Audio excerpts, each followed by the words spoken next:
नमस्कार साथियों।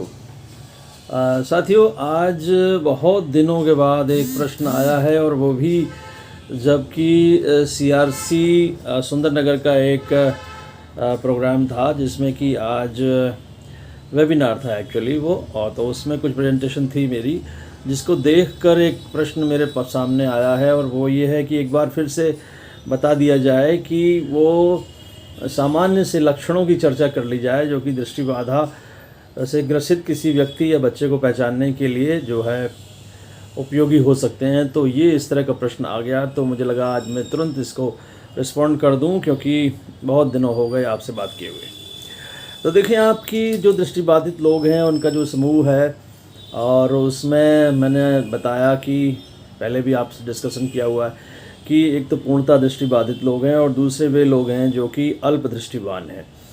तो पूर्णतः दृष्टिबाधित लोगों की संख्या कम है, अल्प दृष्टिवान लोगों की संख्या ज़्यादा होती है। एक अनुमान के मुताबिक लगभग अल्प दृष्टिवान विद्यार्थियों से कहीं 4 गुने ज़्यादा अधिक संख्या में पूर्णतः दृष्टिबाधित बच्चों की संख्या से कहीं ज़्यादा 4 गुनी संख्या में अल्प दृष्टिवान होते हैं। तो उनका भी हमें ध्यान रखना चाहिए। ऐसे में देखें, जो प्रकाश जो है, लाइट का जो अरेंजमेंट है, लाइट का अरेंजमेंट बहुत बड़ी एक भूमिका अपनी प्ले करता है कि किस तरह से हम बच्चे को यदि पहचानना चाहते हैं। तो आप देखें, ये तो बच्चे के लिए जो लाइट है वो या तो वो ये कहता हुआ मिलेगा कि लाइट बहुत ज़्यादा है, मुझे परेशानी हो रही है, या वो ये कहता हुआ मिल सकता है कि लाइट बहुत कम है। तो एक लाइट एक ऐसा इश्यू हो सकता है, प्रकाश की मात्रा, जिससे वो अपनी पहचान के बारे में हम और आप थोड़ा अनुमान लगा सकते हैं। उसके बाद जो बच्चे का जो नंबर है, ग्लास का जो नंबर, चश्मा जो उसे पहनने के लिए दिया गया, वो हो सकता है उसको बार बार चेंज होता हो, बार बार बदल जाता हो। तो ऐसी स्थिति में भी हम अनुमान लगा सकते हैं।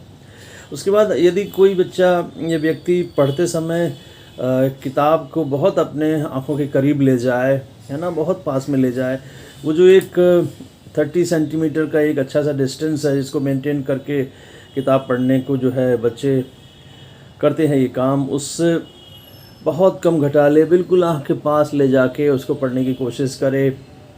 या कि किसी वस्तु को देखने के लिए अपना सिर जो है एक तरफ झुका ले, बहुत झुक के देखे, टिल्ट करे, टिल्टिंग कहते हैं, सिर को झुका के एक तरफ देखने की कोशिश करे। या कि जैसे लोगों को आप हेलो हाय करते हैं, लोगों के चेहरों को पहचानने में दिक्कत हो उसको, है ना, सामाजिक रूप से जो एक दूसरे से पहचान बनानी है उसमें चेहरों को पहचानना बड़ी कठिनाई हो रही है। आप देखेंगे कि जो खाली समय में हम लोग खेल कूद करते हैं, तमाम एक्टिविटीज़, लीजर टाइम एक्टिविटीज़, उनके पैटर्न में परिवर्तन आ सकता है। सामान्य देखने वाले बच्चे खेल कूद की क्रियाओं में खूब भाग लेते हैं, जबकि हमारे बच्चे जो है उनके ये जो लीजर टाइम एक्टिविटी है उसमें खूब बदलाव आपको देखने को मिलेगा। वे तमाम दृष्टिमूलक कार्य वे बच्चे नहीं करते हुए मिलेंगे आपको। उसके बाद उनका जो पर्सनल अपीयरेंस है, उनका जो देखने में जैसे वो लगते हैं, उसमें बड़ा ही चेंज हो सकता है। आँखों की बनावट, आँखों की संरचना पर ये बात डिपेंड करेगी कि उसका जो चेहरा आपको देखने में कैसे लग रहा है ना। उनकी फ़िज़िकल अपीयरेंस में परिवर्तन हो सकता है।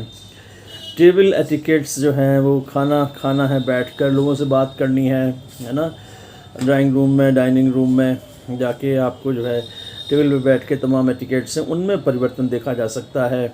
वही तमाम जो दृष्टिमूलक कार्यों को करने में बच्चा फिर से हमारा कठिनाई महसूस कर सकता है।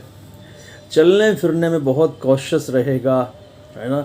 जब वो चल रहा होगा, हमको आपको चलने में कोई परेशानी नहीं होती, दौड़ के बच्चे यहाँ वहाँ भागते रहते हैं, लेकिन जो दृष्टिबाधित साथी होगा वो अपना एक एक कदम बहुत ही सोच समझ के रखता हुआ सा लगेगा आपको, है ना। उसके बाद चलने में तमाम वस्तुओं से टकराता हुआ आपको मिल सकता है ना। और यदि मान लीजिए कि बड़ा दृष्टिबाधित व्यक्ति है और वो खुद अपनी गाड़ी ड्राइव करने की कोशिश करते हैं, है ना, कई बार ऐसा हो सकता है, तो वो बहुत ही कॉशियस ड्राइविंग करेंगे, बहुत ज़्यादा संभल कर चलने की, जैसे पैदल चलने में भी हो रहा है वैसे ड्राइविंग में भी होगा। तो आप समझिए कि जितने भी दृष्टिमूलक कार्यों को करने में बहुत ज़्यादा हमारा ये साथी परेशानी महसूस करेगा। तो ये कुछ ऐसे लक्षण हैं जिनसे कि हम एक आम व्यक्ति को ऑब्ज़र्व करके, निरीक्षण करके उसके व्यवहारों का हम इसके बारे में अनुमान लगा सकते हैं कि क्या कोई दृष्टि से संबंधित समस्या तो नहीं है। तो ये आज एक वेबिनार था जहाँ पे प्रेजेंटेशन थी, इसके आगे और भी बहुत सी बातें हुई थी, लेकिन एक ख़ास प्रश्न मुझसे पूछा कि भाई एक बार आप और इसको यूट्यूब पर यदि बता दें, तो मुझे लगा आज ये अच्छा अवसर है आपसे बात करने का। धन्यवाद, नमस्कार। इसी तरह से प्रश्न यदि आप पूछते रहेंगे तो हमारा चैनल भी आगे बढ़ता रहेगा। नमस्कार।